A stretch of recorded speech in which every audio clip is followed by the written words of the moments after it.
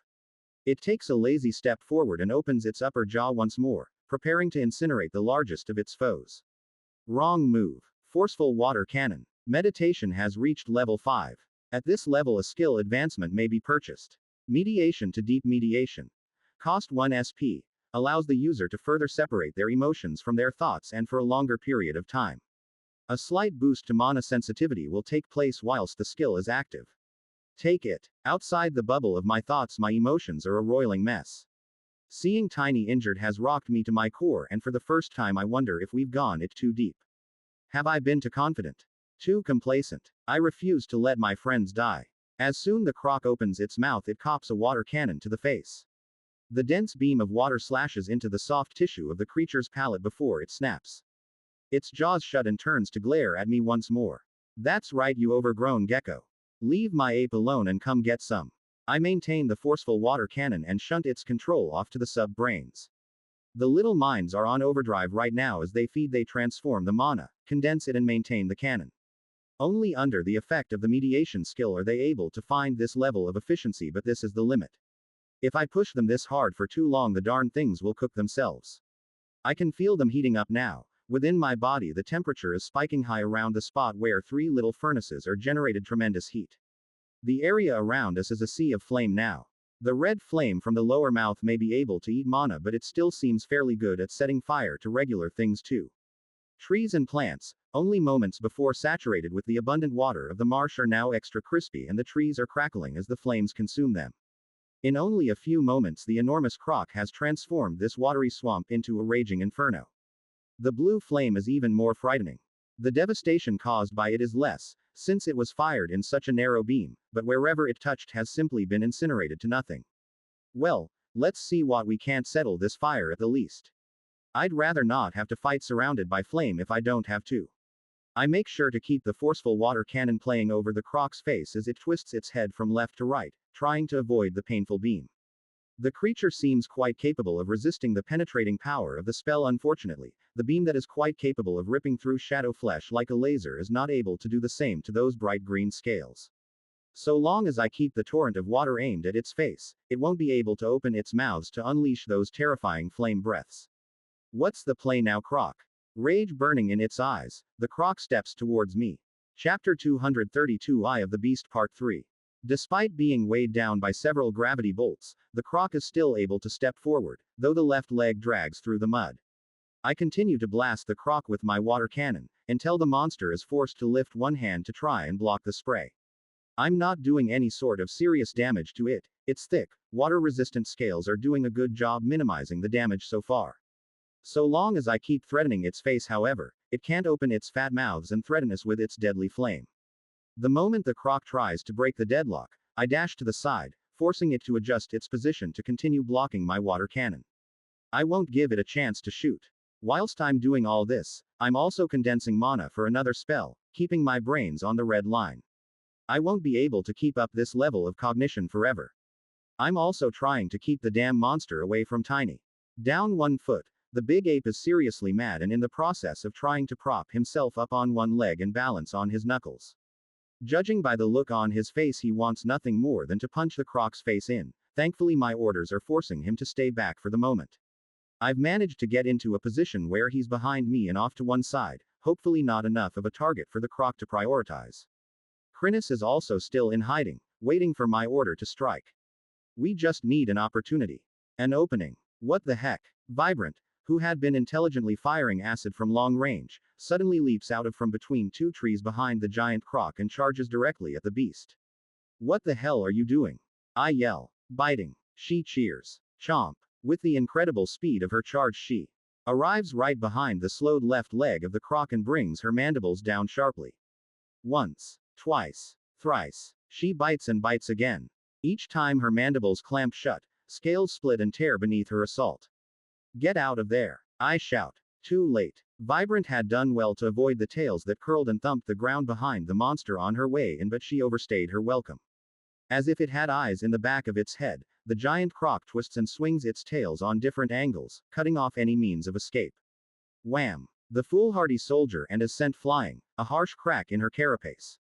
Damn it. Vibrant. Heal yourself. I shout. It can't go on like this. I can feel the emotion and panic battering at the walls of my meditation skill, trying to destroy the calm bubble in which I sit. I need to turn this around. The situation is only getting worse. Decisively, I throw away the water cannon spell, letting it fizzle out and devote my minds to complete my next water magic as fast as possible. Advanced water magic affinity has reached level 3. The strength of the monster is evident in how quickly I'm gaining skill levels. For some reason, it doesn't cheer me up. Finally free of my water cannon harassing its face, the beast grins and opens wide its top jaws, preparing to blast me to ash with its blue flame breath. Not today. Finally complete, my spell takes effect as a torrent of mana pours out from me and forms a semicircle on the ground before my feet. Hold on, folks. This is going to get rough. I shout. Forceful tsunami. Boom. With a roar that would rival any explosion, water bursts out of the ground, completely destroying the earth in front of me and sweeping forward in an unstoppable wave. The marsh turns out to be the perfect place to cast this spell as the murky waters rise together with my spell, building the wave even higher and giving it irresistible momentum. The wave reaches over 10 feet high and rolls over the surroundings, dousing flames effortlessly and crashing into the croc like a sledgehammer before continuing on its path. Hopefully this doesn't drown the entire expanse. With one of its legs significantly damaged and weighed down by gravity, the croc is awkwardly driven off balance by the wave and knocked down. The slightest of reprieves. I hastily check my mana levels. Not much left in the tank, but it might just do. I hastily spin together another 3 gravity bolts, one sub-brain maintaining my construct, as I check on my crew. Tiny was thankfully behind me so I could angle the spell away from him, and Chrysalis was able to dig in low. I've no idea where Vibrant might have gotten to, and that's concerning. I don't know just how injured she was and if she gets carried away by the wave. I can't think of that now. We have to kill this damn thing. There. The frothing waters recede to reveal a drenched croc still struggling to get to its feet. That's the leg right there. Pow, pow, pow. 3 more gravity bolts fly, striking home on the wounded leg. I want to everything I can to reduce this monstrous creature's mobility to give me time to work on my next spell. Chrysalis. Tiny. Go in now if you can. Keep it off balance and do everything you can to not die. Part of me is railing and screaming against sending my beloved friends into fight, but deep in my mediation I can't feel that emotion clearly. It happens within me, but outside of my thoughts. Inside the bubble of rationality, I know that I need time to prepare a spell that might actually deal decent damage to this beast. Delighted to finally be set free, Tiny bellows his challenge and starts charging forward relentlessly. So furious is his charge that he doesn't even seem slowed down, his fist pounding into the dirt and sending dirt flying behind him as he builds unstoppable momentum. Even as he charges, he continues to do 2 things: roar at the top of his lungs, and grin.